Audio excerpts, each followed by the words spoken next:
Thank you all for being here. I'm Crosby Kemper, the director of the Kansas City Public Library. Tonight, we're continuing a series we call What Makes a Great City. And our co-sponsors of the MidAmerica Regional Council, David Warm, who many of you know, will be introducing Chris Leinberger, our speaker. But I do also want to mention KCPT is a co-sponsor. Michael Zeller is here with KCPT. Wave, Mike. Thank you.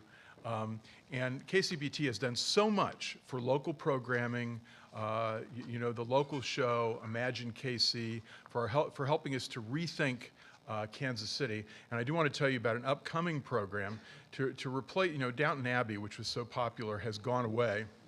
And so to replace that, they're doing a local version called Downtown Abbey. And it's about Abby, who was the leading land use advisor to Mayor Funkhauser, who lost her job at the election, of course, became homeless, but then won the Mega Millions lottery. You've heard about that too. And it turned out that the Chiefs and the Royals, she needed a roof over her head, and the Chiefs and the Royals had a rolling roof that they sold to her. And she turned this rolling roof into the world's only covered light rail. And it was a spectacular thing for Kansas City, but here's the kicker. It was also a green roof covered entirely with organic broccoli. And you will be able to see that on KCPT shortly. Thank you. Thank you. Our series, What Makes a Great City, we kicked off with Ed Glazer, a professor at Harvard, who wrote a great book, The Triumph of the City, which makes many of the same points about walkable urban spaces and density that you'll hear in great detail and very eloquently from Chris Leinberger tonight. And I think that is one of the things that we want to stress in this series, is how important it is to be building our downtown. Kay Barnes is with us here tonight. Kay, do you want to wave? Who's done so much for downtown, and that's certainly one of our points in this series. But another one of our points is to make it clear what the history is of how we got here and where we are today in the city. And how we got here, I'll say one thing about that. Kansas City had, at the turn of the last century in 1900, on a per capita per mile basis, the largest light rail network in the world. We had more light rail, and the reason we are so spread out is because of that light rail network. Olathe was a commuter suburb of Kansas City in 1900. And unless we understand the history of how we got here, we're unlikely to reform and get where we want to go, whether we get there on light rail or bus rapid transit or walking. And the second thing I want to say is there's been a lot written in recent weeks. You'll see more. The mayor has sponsored something called Advance KC, a report on the state of Kansas City. The Boston Consulting Group did something similar for Mike Chesser and the EDC a little while ago. Yael Abouhalka wrote an interesting column about 3 weeks ago about the state of Kansas City as well. And the following things are true about Kansas City. We're falling behind every other city in our region, every competitive city, in job creation. We have the highest debt service, the biggest debt, the highest tax burden on our citizens. If we don't factor those facts into everything we do with regard to our urban policy, we'll be creating a larger problem. The one thing that's clear, and Chris Leinberger talks about this eloquently in his book, is that the law of unintended consequences is always at work in what we do in our cities.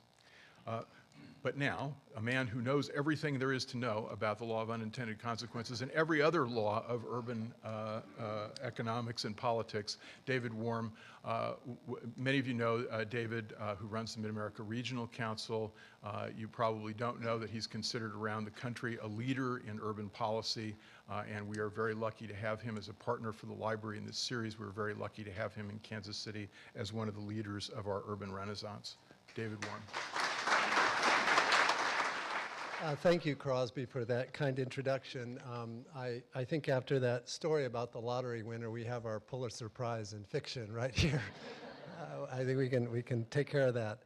I'm very pleased to be here on behalf of the MidAmerica Regional Council. Those of you who don't know MARC, as we're often called, we're the Association of Local Governments that does a lot of regional planning and interlocal service coordination for our metropolitan area. And we are very pleased to be presenting this series tonight in partnership with KCPT Public Television Channel 19, who, as Crosby said, is an exceptional community asset and is demonstrating that again in their partnership with us on the Imagine KC series.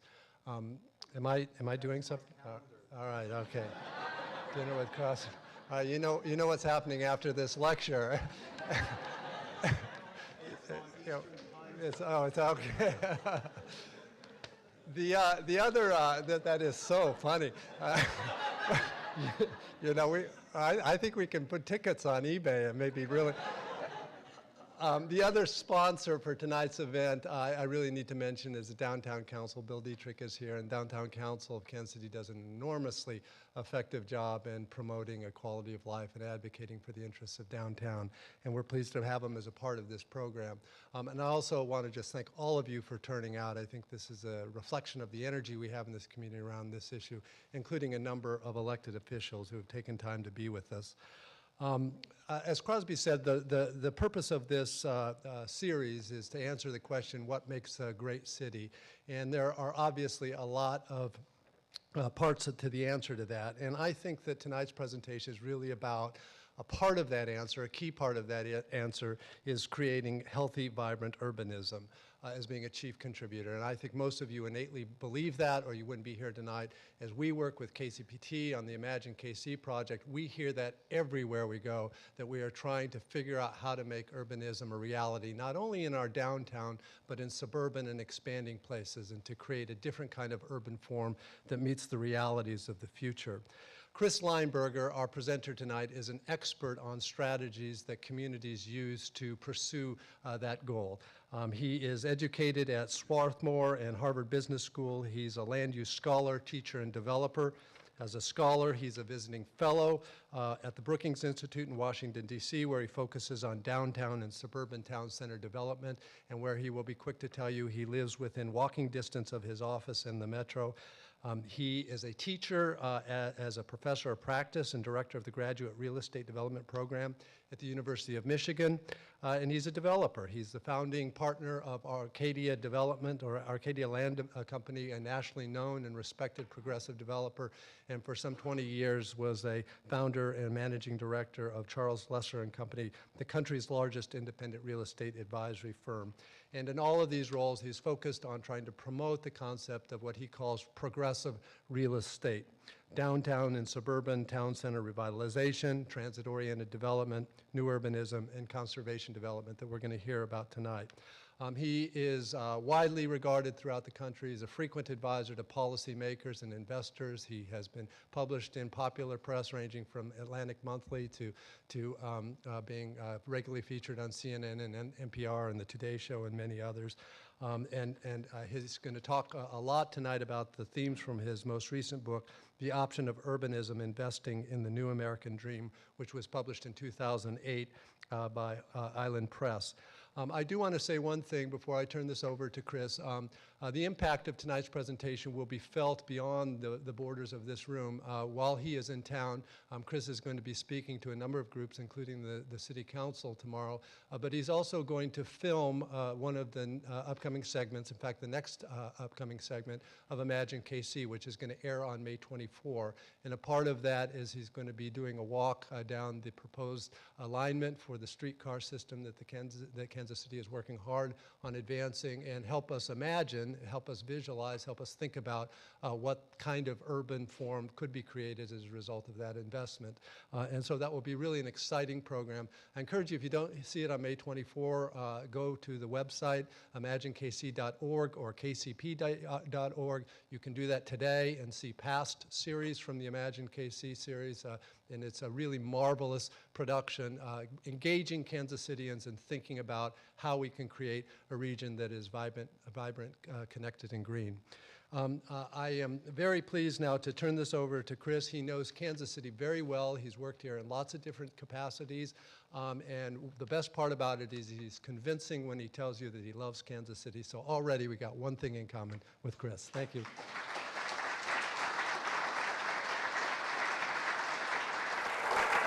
I hope that doesn't pop up again. And I do love Kansas City. It is a gracious, civil town. And obviously the fountains, and as I'll mention later on, Country Club Plaza. And of course, J.C. Nichols that founded the Urban Land Institute, Rob, others here, members of Urban Land. I've been part of Urban Land for 30 years. So you've really made some major contributions to the world I'm in, but also there's just a lot of friends here. KCPT has done remarkable work. We worked on some projects in the past. Mark, you should know that what Crosby said is exactly right. Back at Brookings, David Warm is viewed as one of the top 5 leading regional thinkers and managers in the country. And I know it's hard to recognize that when he's up close and personal, but from afar, we certainly recognize David Warm as one of the really great visionaries of regional governance in this country. I want to talk about the future, and a future that's coming sooner than you may think. And Crosby mentioned about some of the more dire situations that Kansas City and Metro Kansas City finds itself in, and it's important to stare at the facts and recognize them, because the world really is changing, and I'm really fearful that this country is becoming a tale of 2 metro regions, those that understand the future and those that are intent on staying in the 20th century. And those that are intent to stay in the 20th century will find they are getting poorer. I was in Atlanta these last 2 days. Believe it or not, they're one of those that is getting poorer. Atlanta has had 20 lost years. They have as many jobs today as they had in 1992. The population's increased, the jobs haven't. Their housing values have gone down in real dollar terms over the last decade without a boom bust, just like you didn't go through a boom bust, by 29% in real dollar terms. They haven't gotten it. Now, they may have a chance to awaken, but you've got the same challenge in front of you. And you need to understand what the common wisdom is right now about what makes a great city. And it includes understanding the role of rail transit in making a walkable urban option for those that want it. Because if you don't offer it, they're going someplace else. So first of all, let's start with your beloved Country Club Plaza. And it should be beloved. You don't recognize, possibly because, again, you're too close to it, just what a remarkable thing Country Club Plaza was when J.C. Nichols built it back in the 20s and 30s. Country Club Plaza was the first regionally significant walkable urban place built from scratch in this country. And you had to wait over 50 years until the next one showed up. And it would be somewhat, I used to pole vault, and it would be, the world record for pole vault's about 21 feet. It would be as if somebody came and pole vaulted 60 feet. And it was just in a whole different spectrum, a whole different universe. That's what Country Club Plaza was when it was built. And then you froze it in time and didn't replicate it.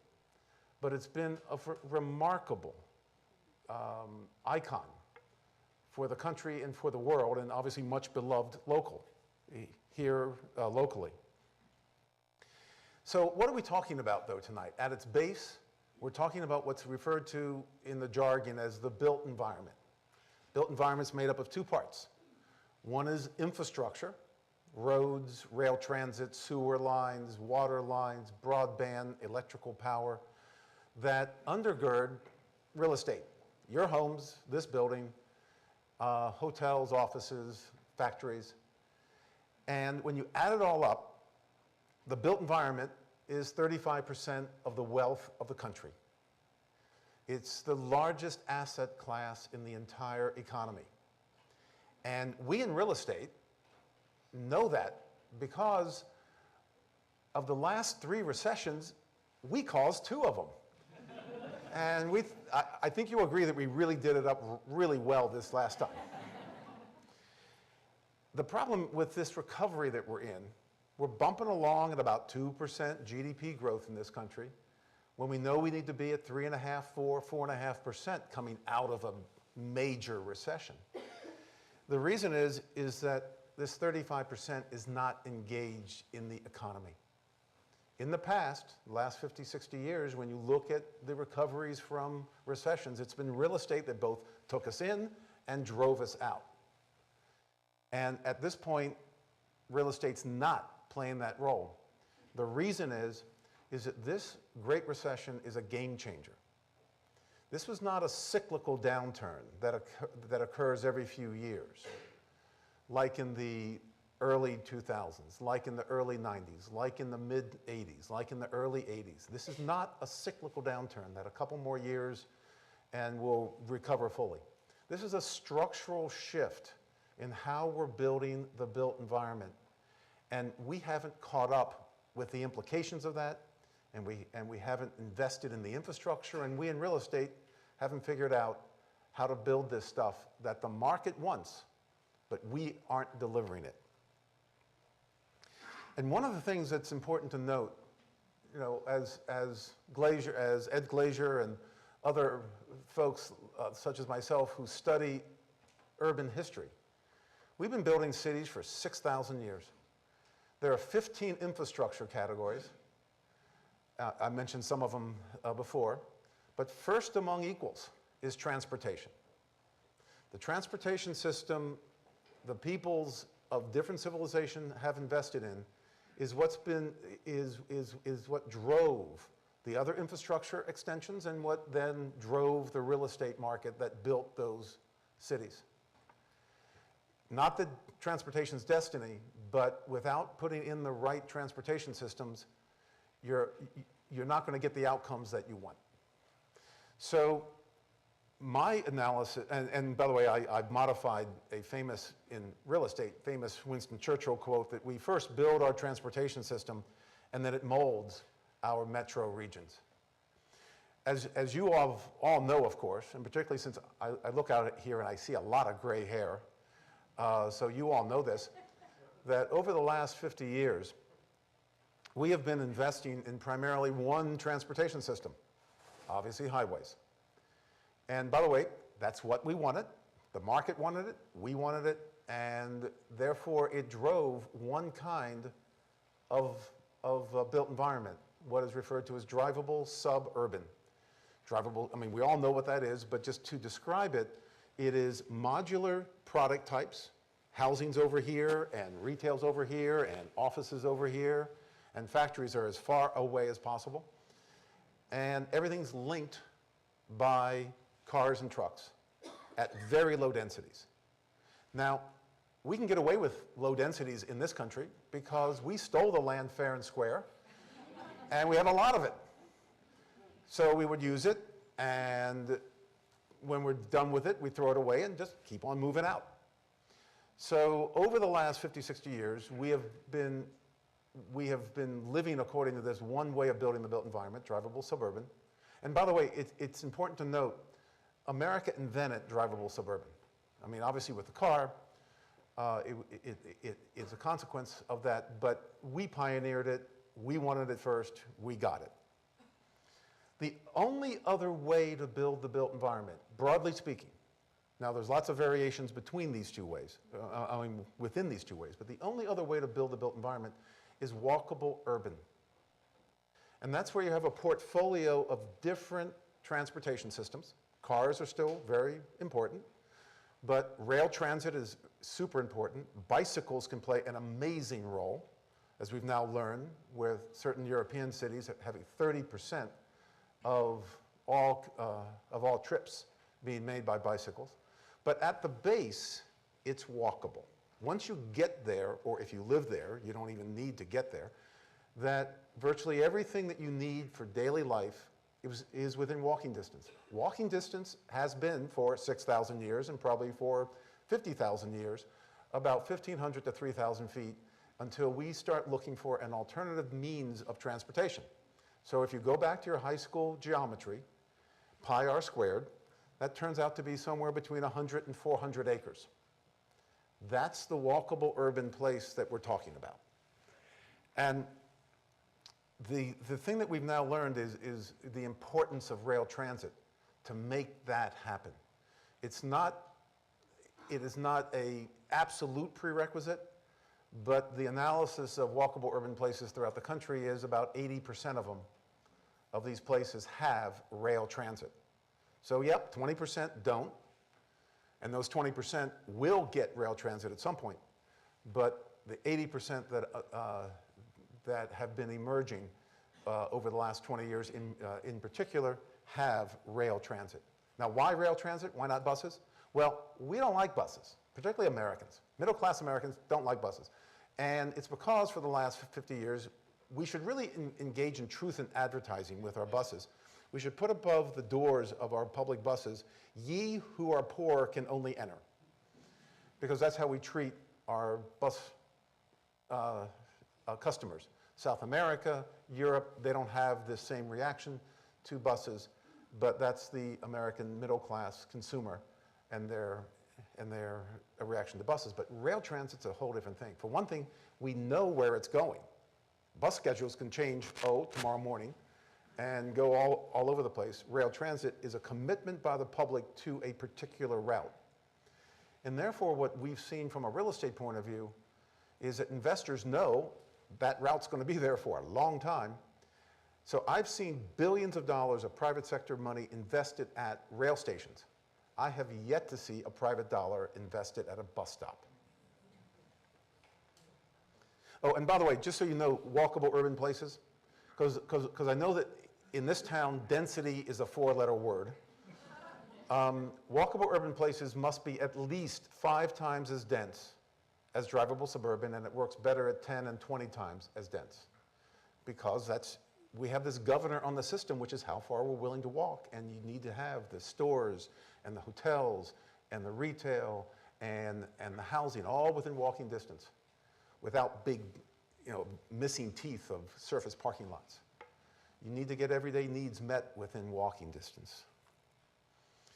Now, the other thing that's critical to understand about how we build our cities over the last 200 years is that it's a reflection of the underlying economy. And obviously, this country led the world in the industrial age. The industrial age in this country peaked as far as employment in about 1970. And one thing you may not recognize, though of course Kansas City was affected by it, both by the boom and the bust in this business, is that about 40% of all jobs, directly and indirectly, during the height of the industrial age in this country was comprised of people who were putting the raw material into manufacturing of the servicing, the sales, the insuring, the fueling, and the financing, and the building of the roads for the automobile. So as we were seeing the USA in our Chevrolets, we were making ourselves wealthier. There's a direct connection between, and so it only makes sense that if this is driving our wealth, it would make sense that we would be building a built environment that was dependent upon this wealth-creating machine. So as a result, and Crosby talked about this from a historical point of view, in the late 19th, early 20th century, we primarily just built walkable urban places. And even, Crosby, when we put out the commuter rail, and I used to live in Southern California, which is another great example of phenomenal commuter rail. In 1945, Los Angeles had the longest passenger rail system in the world, which was ripped out by 1962. And they laid out these towns, just as you laid out these towns, distant from downtown. But once you got to Pasadena, where I used to live, or to Beverly Hills, or to Long Beach, you had to walk home. So you had these walkable urban places around these decentralized train stations, which is what you had as well. So it was still walkable urban in the early 20th century, even with commuter rail. It was just these different small towns as satellites to the major downtown in both Kansas City and Kansas City. Well, after the Second World War, we pushed that pendulum all the way over, and we virtually only built drivable suburban.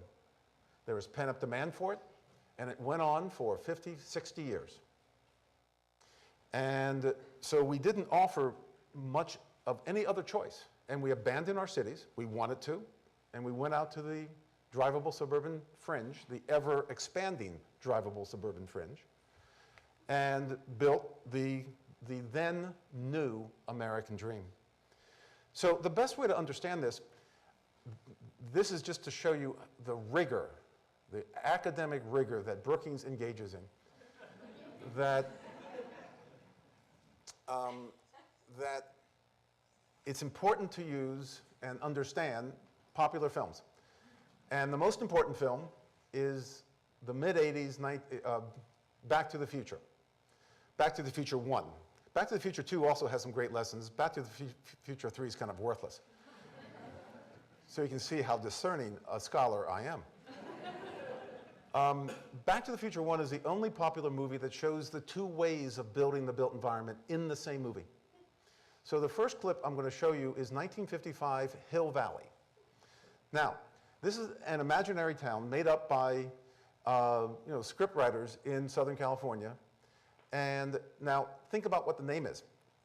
So in the mid-'80s, they stole something from us real estate developers about how we name things. We name our projects after what we destroyed to build the project. So there's a hill, dumped it into a valley, built Hill Valley. So this is 1955 Hill Valley, which is really a reflection of an early 20th century walkable urban downtown, because keep in mind that in the 30s and in the early 40s, we didn't build anything in this country. The Great Depression, and we went and fought the Second World War. So this is a reflection of a 1920s Main Street America.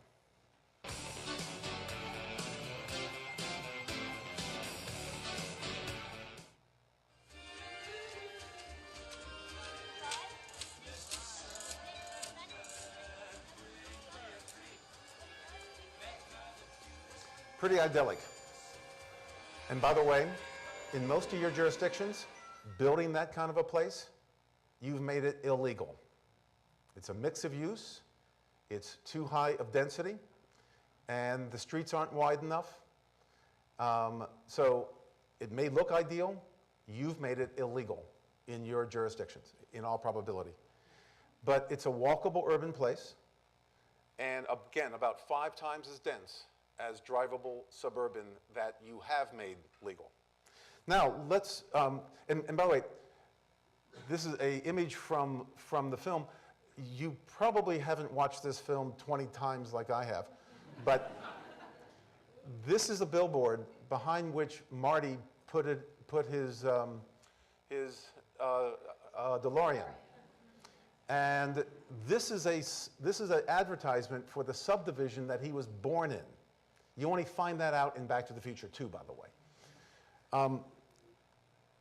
So this next clip goes forward to 1985, to the downtown that he grew up with, an entirely different downtown, where homeless on the streets, X-rated movie theaters, and that beautiful plaza is now naturally a surface parking lot.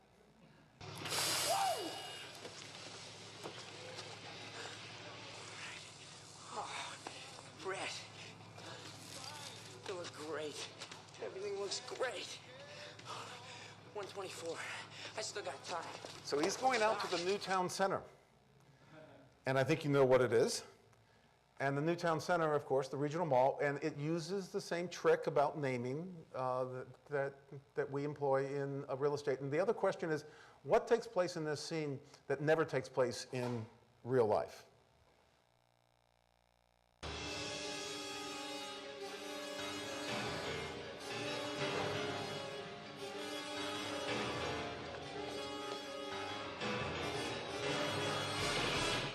So the lone pine tree had to go. And nobody in his right mind would ever, on foot, go down that rampway. But the regional mall took its place at very low density.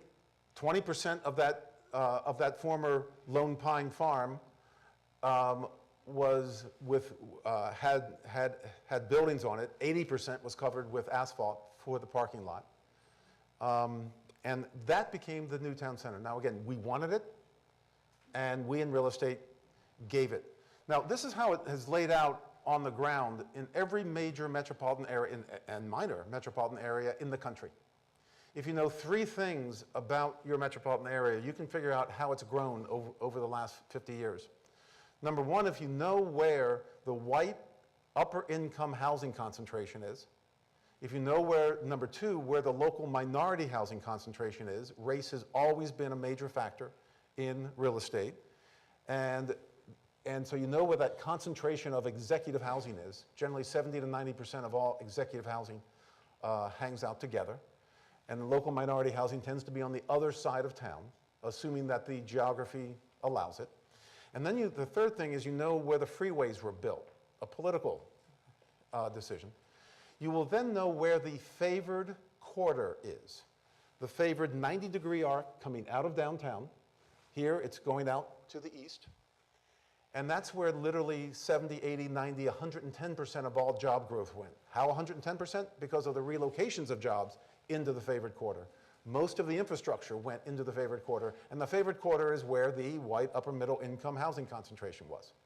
So Denver goes to the south, Phoenix goes to the northeast, Dallas goes to the north, Washington goes to the northwest, and I think you can guess where it goes here. It's been going to the south and southwest for decades. Every town has a favorite quarter. Every town follows this. Now, back in the 60s, 70s, and 80s, it went out to what a friend of mine, Joe Garreau, called edge cities. I warned Joel about that name because I said, Joel, in the late 80s, that name makes sense, but what happens in the future? Well, edge cities are now infill. As we've gone out to what Rob Lang, another friend, calls edgeless cities, out in the exurbia. And when you stand back and take a look at it, for every 1% population growth, we've seen anywhere from 6 to 8% land use consumption, otherwise known as sprawl.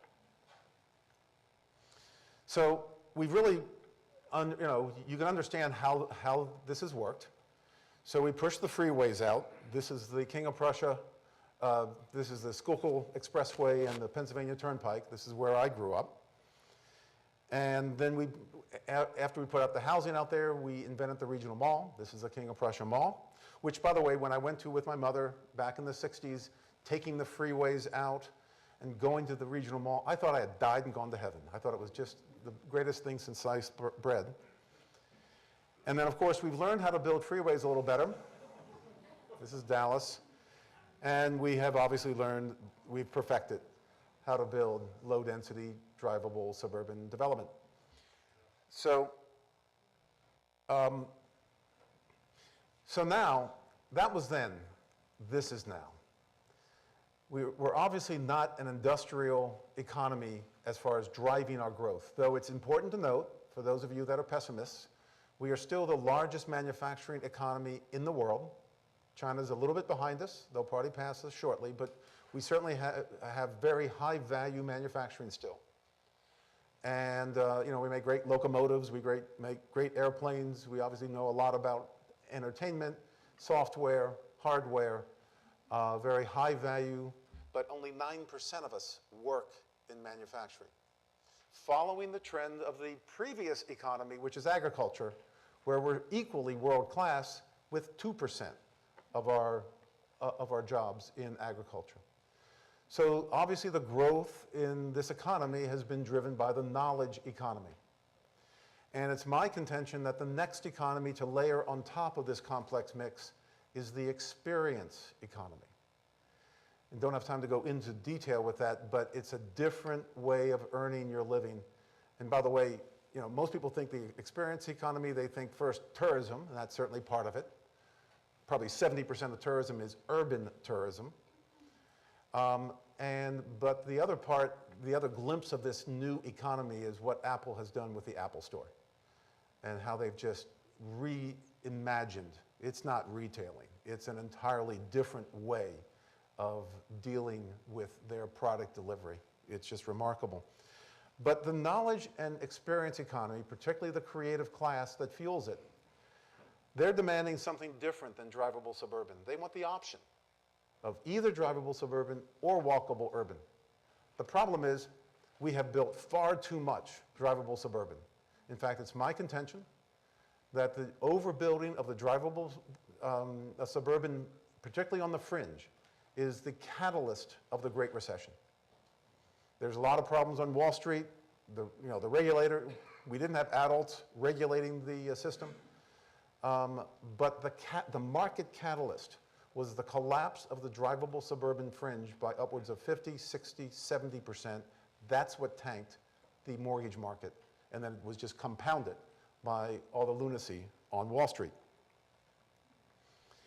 So what we've seen starting in the mid-90s is that the pendulum's beginning to be driven back. It's swinging back. As we've seen the downtowns in our major cities begin to come back, as we've seen downtown adjacent places begin to come back, we've begun to see suburban town centers becoming much more vital. And so what's the reason for it? Why is this happening now? Well, I know who to blame, and since there are not that many of them here, it's easy to do it. It's the damn kids. It's their fault. This is the major social trend of our time, and the millennials are driving it. And of course, the best way to see this is on television. Now, why TV? Because Hollywood does more consumer research than any industry.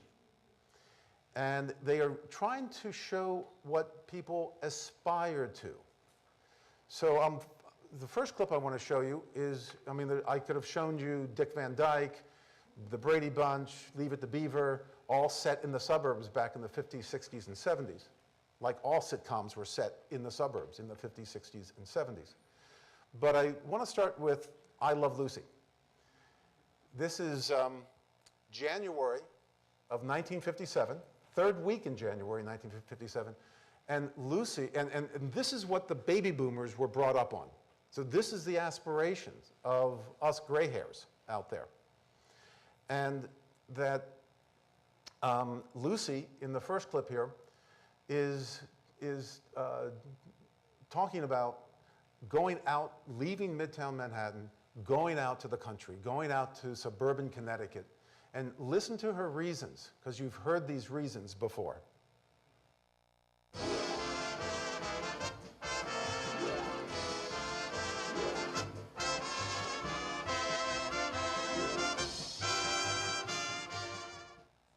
Oh, Ethel, there's nothing like living in the country. Clean, fresh air, homegrown food. Lucy, you're not thinking of moving, are you? Why not? It'd be great for little Ricky. And Grace took us to see the most wonderful house that's for sale. A quaint old early American. So now she's becoming a bit wistful about leaving Midtown, looking out the window at the back lot of the Universal Studios in Los Angeles.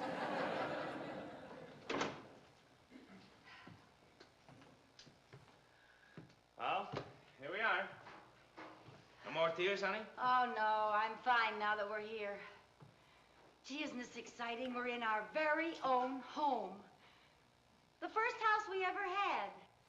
Now, Lucy made a big mistake. The next week, she invited Fred and Ethel to come out and visit. 2 weeks later, Fred and Ethel moved out to the country. What we didn't know when we started the drivable suburban trend, we were all very excited about it. But there are unintended consequences, just as Crosby mentioned earlier. And one of them was that the promise of drivable suburban places is open space, clean, fresh air, and ease of getting around by car. Well, when Fred and Ethel moved out and everybody else, and then they told their friends and they moved out, so went the open space, so went the ease of commuting by car, so went all the clean air. And so what did they do? They moved further out and just repeated the process. And we did this for the last 50, 60 years, hence the extreme, the geometric increase in the size of our metropolitan regions. And, but it also points out a principle that is important to note, is that drivable suburban places, as you build more, the quality of life goes down. It's more is less. And it explains the largest democratic movement of our generation, the rise of neighborhood groups. It's not been documented very well. I've not seen any PhD thesis on this, but 30 years ago, almost no neighborhoods were organized into neighborhood groups. Today, virtually every neighborhood in this country is organized, and they're organized to stop real estate developers from doing what they do, and it's rational. It's because of the more is less principle. That next strip mall next to the subdivision that was protested by the previous subdivision, that next strip mall is not appreciated because it's going to reduce their quality of life. Now, this is what the millennials grew up with, and I could show Friends or Sex and the City, but it kind of started with Seinfeld, and it has the longest power in the reruns. But here, this illustrates what Sam Zell, one of the great real estate developers of our time, has pointed out is the major demographic movement or change of this new generation. The delay of getting married and the postponement of having children. And to a certain extent, the millennials have created a new age category. We don't have a name for it yet, young adults, we don't know what to call it. But 18 to 32 years old, they're behaving fundamentally differently than the baby boomers did. So if the baby boomers invented being teenagers, because again, 100 years ago, teenagers did not exist. They were kids or they were adults, there were no teenagers. The millennials have invented this new age category, and Seinfeld shows this. Hey, have you noticed they moved where they do the interview on Jeopardy now? Yeah, it used to be right in the middle of Single Jeopardy. Now they do it right after Single Jeopardy. Yeah, it's much better, isn't it? Oh, no comparison. The only show about nothing. But it shows an entirely different image of urbanism.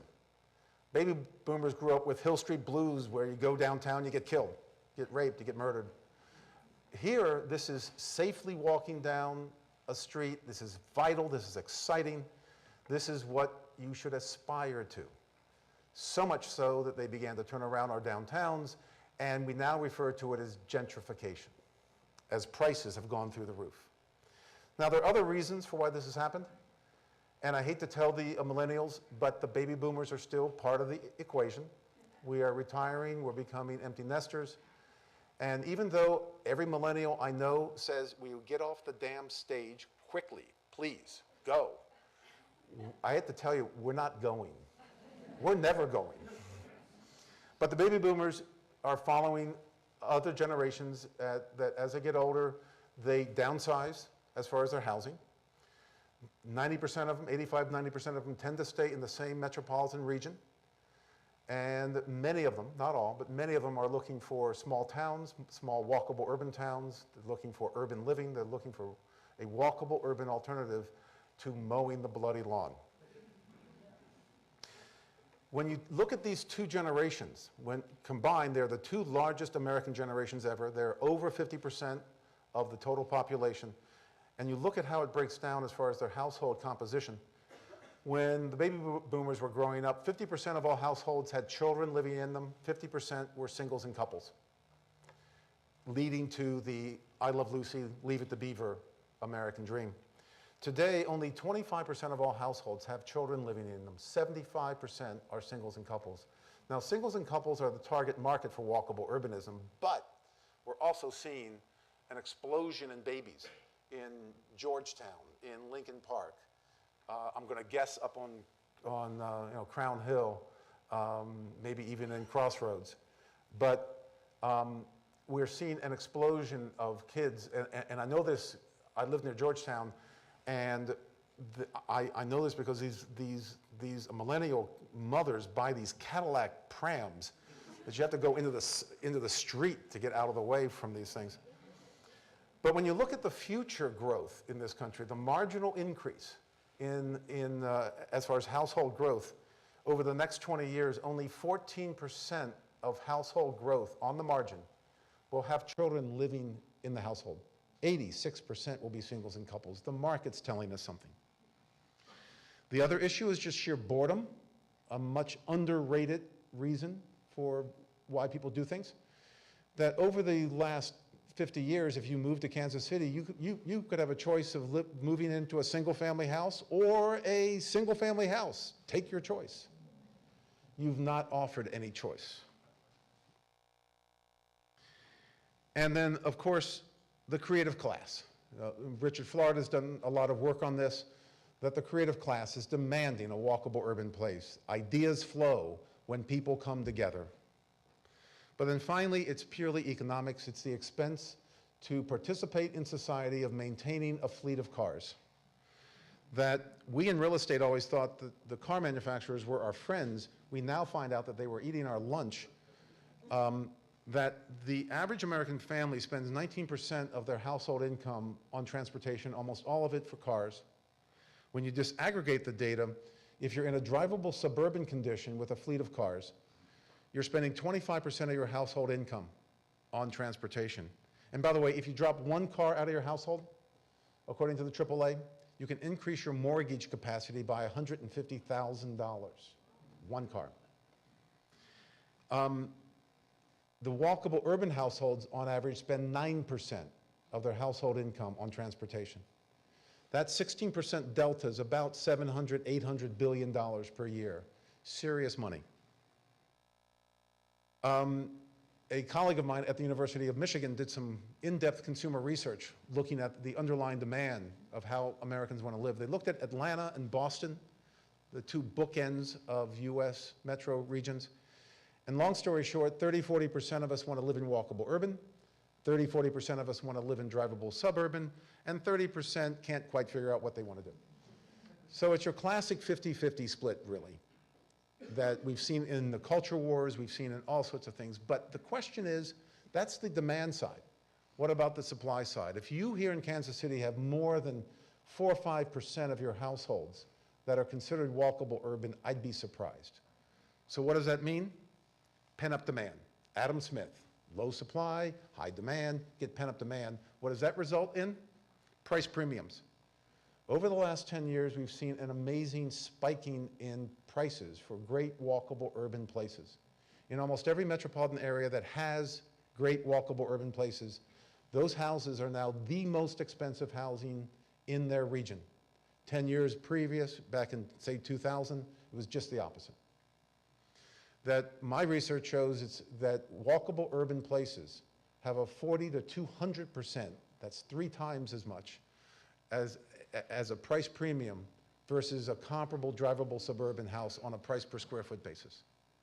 That's the market overpaying because there's a shortage of supply, and it's otherwise known as gentrification. The thing is that building these things are much more difficult, that we in real estate got really good at what I consider, my analogy is that we got good at driving NASCARs. NASCARs go straight or turn left. They're not engineered to turn right. Only turn left, which is somewhat ironic, and go 150 miles per hour. What we have to learn how to do in real estate and public policy is fly fighter jets.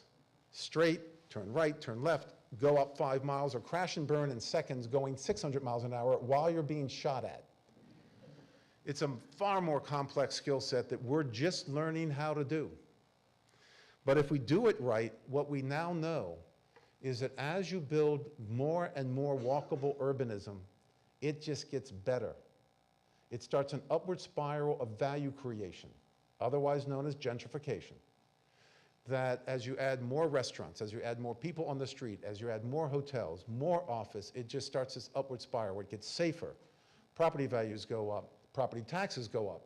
Now, there is a downside. Again, there's no such thing as a free lunch, and that's the affordable housing problem. We've got a massive affordable housing problem that we need to look at with a conscious strategy. We can no longer engage in the current strategy that we have in this country, which you probably know is drive until you qualify. That obviously doesn't work in a walkable urban place. So let me show you some examples in closing. The Loop in Chicago, you may not remember, but 15, 20 years ago was deserted. It was abandoned. Higher education moving in, residential moving in, great restaurants, great public, obviously the park, and the Loop is now an exciting, exciting place. But then these downtown adjacent places like Crown Hill, like Crossroads, that every downtown is surrounded by these downtown, what I refer to as downtown adjacent places.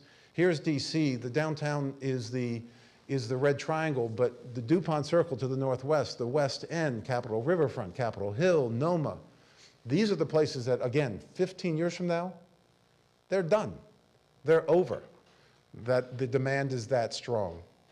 So, and then here is Seattle, which is a comparable for you. Both downtown Seattle is exploding, Capitol Hill, downtown adjacent, Belltown, downtown adjacent, and this streetcar connects downtown to South Lake Union, which was a light industrial district in the lower right-hand corner. Now that's an old picture. That's almost completely built out. One of those buildings has a Whole Foods in the basement, condos up above. It's now their biotech center for the region. And it's just a remarkable turnaround in just the last 10 years. Portland, of course, and I know we all have Portland fatigue. We're tired of hearing about Portland. But there are some lessons to be learned. Downtown's fabulous. They've addressed the water, but also, again, in the lower right-hand corner, you can see that the Portland trolley, the Portland streetcar, which took the Pearl District, again, another light industrial, obsolete district, and in 10 years, it exploded with growth. Extremely high-end, but with a good mix of affordable housing. They've really done a good job with that. Capitol Riverfront in downtown DC, this was an extremely dangerous district. 15 years ago, there was a public housing project. In the last year that it was up, 19 people were murdered. When you saw those shows about drug dealing in the shadow of the Capitol, this was this section. And it's also where the Navy Yard is. They put the ballpark downtown, and they've now addressed the Anacostia River, the second river in DC. And it is, when young people say, where should I buy, this is where I tell them, this is the hottest place in town. Granville Island, again, another industrial district up in Vancouver, another downtown place. Now, the thing is that my numbers show that only 30% of the demand for walkable urban development is going to go into the center city. 70% is going to go into the suburbs. So this is even more about the transformation of the suburbs. Here is Arlington County. If you want to understand the future, you must understand Arlington County, Virginia. The smallest county in the country, 280,000 people, and it was a middle income. It's where the federal workers that didn't get paid much lived in little middle class housing. And they had this strip retail boulevard, Wilson Boulevard, that by the 1980s was becoming a slum. And this is the old Sears store. The old Sears store was on the left. Their tire center was on the right, surrounded by surface parking lots. They moved out to the mall, abandoned it. That was what the entire Wilson Boulevard looked like. They now have 5 walkable urban places at each of the 5 metro stops that they intelligently put underground out Wilson Boulevard. This is that same site, that same angle today. The Apple Store, Crate and Barrel, Whole Foods, and rental apartments and condos up above the housing. Within 2 blocks of that location, on either side is single-family housing. That's the most expensive single-family housing in Arlington because they can live in suburban splendor and walk to great urbanism. That kind of housing, what I call penumbra housing, is, my research shows it gets a 40 to 100% price premium on a price per square foot basis. And by the way, Wilson Boulevard represents 10% of the land mass of Arlington. It generates over 50% of its government revenues. And that has meant that in this Great Recession, they had no cutbacks. They sailed through it. And oh, by the way, they have among the best school district in the country. And all their population growth has been in those condos and rental apartments. Guess what? There are no kids there, but they all pay taxes. And they pay school taxes. And then finally, I want to show you something that's coming down the pike that is going to be a great model for the entire country. White Flint, Maryland. On the right is the current White Flint, Maryland, with the dreaded Rockville Pike. 9 lanes of unmitigated traffic hell, surrounded by strip retail, as you can see. There's 1 or 2, maybe 3, 4, 5, 10 Rockville Pikes in Kansas City. On the left is what has been approved to move forward. The developers are building that streetcar, just like they did 100 years ago. All the streetcars were built by developers 100 years ago. And the city has allowed them to triple the density. Starting next month, the first strip mall is being bulldozed and a grid of streets being put in, and it's going up. White Flint Mall, the high-end mall in Montgomery County, is going to be bulldozed and turned into a grid of mixed-use retail and housing. And by the way, the 3 neighborhood groups around it, you would expect them to say, hell no. Those, what you would expect to be NIMBYs, all became YIMBYs. Yes, in my backyard, because they've seen examples of great urbanism that has increased their property values, increased their quality of life. So you need to learn from the Plaza. We have all learned so much from the Plaza, and to create an even greater city and a greater metropolitan region. So in that regard, build that first phase streetcar down Main Street. It is critical, and you'll become more competitive in the knowledge economy. Thank you.